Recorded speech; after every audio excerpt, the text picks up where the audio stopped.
Hi అండి.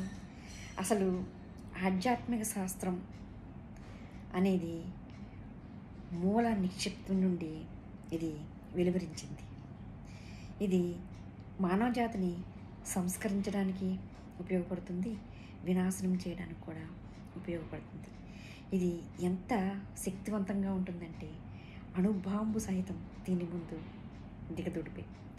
కానీ ఒక యోగి దీనిని తన సంకల్ప శక్తిచే ఉపయోగించగలడు. అది ఎందుకంటారా?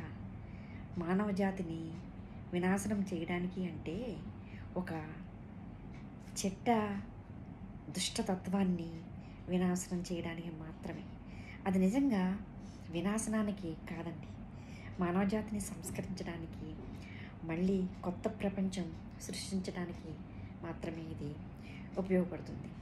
అంటే ఒక దుష్ట శక్తులను సంస్కరించి ఒక మంచి సంస్కారవంతమైన ప్రపంచాన్ని సృష్టించడానికి ఇటువంటి వినాశకరమైన శక్తి ఒక యోగి ఉపయోగించగలడు.